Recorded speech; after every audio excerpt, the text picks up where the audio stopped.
Hello and welcome to Pro Trader Strategies Market Commentary for Wednesday, May the 8th. My name's Eric Wilkinson, and some of you may recognize me as the Wolfman from CNBC, Fox Business, or even the Wall Street Journal. I'm here to teach you some different strategies you can implement into your portfolios, but please do that in your own way. Also, remember, past performance of any trading system or methodology is not necessarily indicative of future results. All right, having that out of the way, we get it on with some economic data, and we've got crude oil inventories. That's about it for you, sorry. And it came in as a drawdown of 4 million barrels, expected to be a build of 1.1 million barrels. So this is one of the first drawdowns we've seen in quite some time, and that's a pretty major drawdown of 5 million barrels over expectations. So seems that the economy is purchasing crude oil. For a while there, it was a little bit iffy as to whether or not we were purchasing crude oil, and that's going to be a reflection on the overall economy, right? As the economy picks up, we consume more of these type of resources, if you will. And crude oil is moving higher by that. It came and tested that 200-day moving average as I expected. I was thinking we were going to test that 60 handle after this inventory number, but I was also expecting more of a build. So that is giving a bit of a lift in crude oil. I don't know that we're going to see that 60 handle tested anytime soon. I think that we're going to start seeing a rebound and retest of that $63 handle and maybe get back into the mid-60s. So that going forward, I don't have any positions in crude oil, so I'm not really too concerned with that. But it is a great economic gauge, all right, going forward. And we're not seeing that yield curve come away from that inversion either, which is a little bit strange. We've got gold futures coming off a little bit, went up to the point of control early this morning, tested that, and now right back down to that 1280 area where it seems that the market is getting very comfortable. We found 1280 as a support. It's kind of toggled back and forth from that, but I think that it's going to hold for support at least for the foreseeable future here. I think it's going to kind of settle down in and around that 1290, testing 1300 and right back to 1280 or so. So unless we get a massive rally in the equities, which doesn't seem to be like on the docket anytime soon, but that could cause gold futures to start coming off. But I don't expect to see that before Friday. Friday is that day where we are raising those tariffs if China doesn't come to terms. So a lot of things going on this week in anticipation of that meeting on Friday or that event on Friday. So the yield curve has, inverted, which is showing interest rates to go lower. We've seen that the bonds are rallying here and they are testing the value area high, but that has acted as a nice resistance area at 148.21. As you can see right where we're trading right now, that area is where we're finding the resistance. It looks to me like we're finding a little bit of a topping pattern going on here, as you can see with the charts. If it were to finish the day as we see it now, the bonds do look like they are creating a bit of a top right here. As you can see with this little area here, we are creating more of a top. Let me grab my pen here. It draws a little bit better than my mouse. So, obviously any type of candle here where it's red would make that look like a very good resistance area at that, that 148.21 right where we're at now, and settle down in here would make that look like it's a confirmation, but that would have to happen tomorrow, obviously. But we're going to keep an eye on that. I'm still short bonds this move, or short bonds in terms of long puts. This move has not helped out at all, but I have another 45 days to be right. So it looks like we're starting to make that little bit of a turn. VIX is even starting to look like it's got a bit of a topping pattern here. As you can see, we got this doji here. It'd look a little bit better if it was extended, but anytime you get this, we have a tendency to see the VIX when it gets over extended, over spiking this way.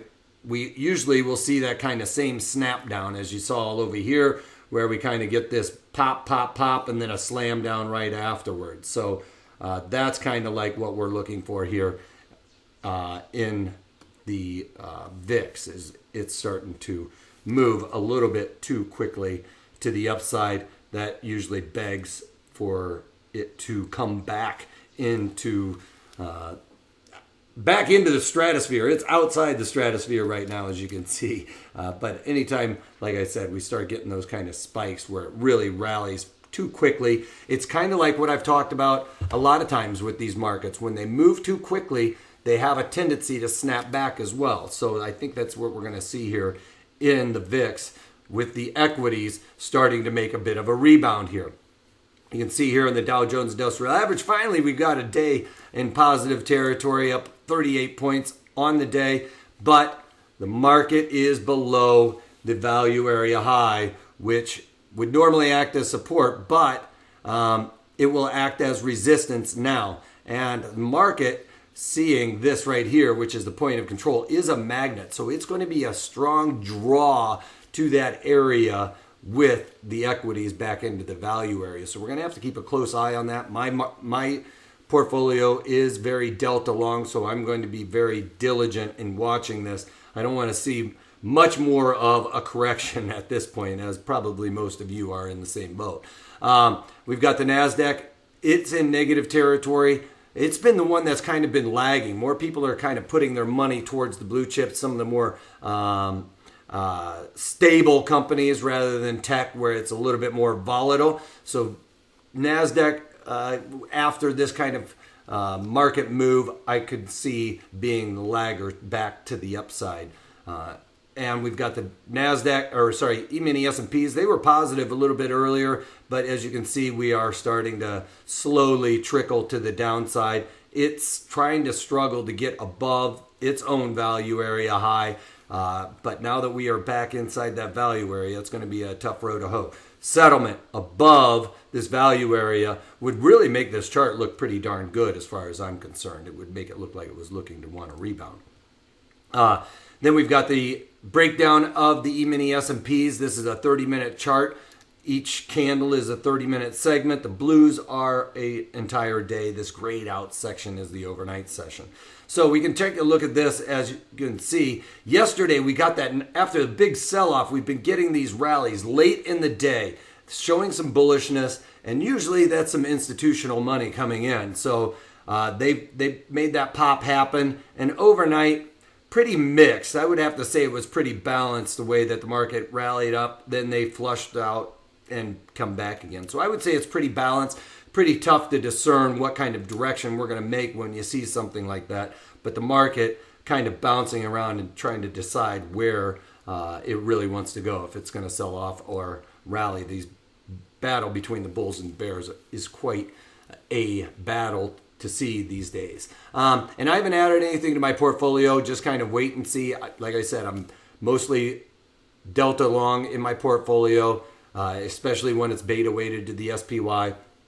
And I'm expecting the market to continue to the upside. It's not surprising we're seeing a bit of correction, as you know, the market was testing this 3,000 area. You know, it happened overnight. So we got a bit of a sell-off during that day, which most people were expecting it to go up and print that 2961 during the day session to make it a real number. Because remember, the guys during the day discount overnight because it's more of the weekends. It's the retailers just kind of banging back and forth. So it doesn't get as much credence as some of the day session, or it doesn't get as much credence as the day session, period.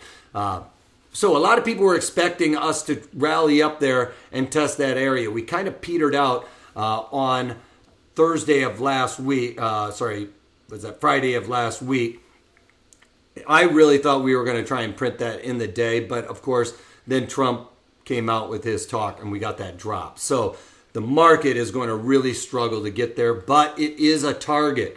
This is a target that the bulls need to, actually just market technicians need to come up there and hit that bullseye, all right? So we might get a bit of a correction, maybe down to the point of control for these equities, and then see that rebound. I think we're going to see it a little bit sooner than that. The market is, the economy is doing pretty well, especially when we're starting to look at the overall economic picture. It was starting to look a little bit hazy are a little bit sketchy, especially over in Europe. But here in the United States, we've been doing pretty good. I'm not saying it's robust, but the market, or the economy has been moving along nicely. And I don't think we are looking at a recession in at least 2019. So that being said, I think the market's just trying to work out some of this over long inventory, some of the weaker hands, peel those out before we get any type of resumption to the upside. That's all I've got for you guys today. Like I said, I haven't added anything. Check out tomorrow's webinar. It's going to be a great one. We're going to be doing it on the call diagonal. It's a great strategy to set up for the next earnings cycle. We come out of this earnings cycle, we're losing some volatility. The volatility is kind of front loaded in these months that we are going to be selling. So that's going to be a perfect scenario for this type of strategies. Check it out for my rules on how to set up the long call diagonal tomorrow by going to Pro Trader Strategies, and that's about it. Also, give me a thumbs up, thumbs down, like or dislike on this video. Let me know how you guys feel about it, all right? If you can't take that, take it easy.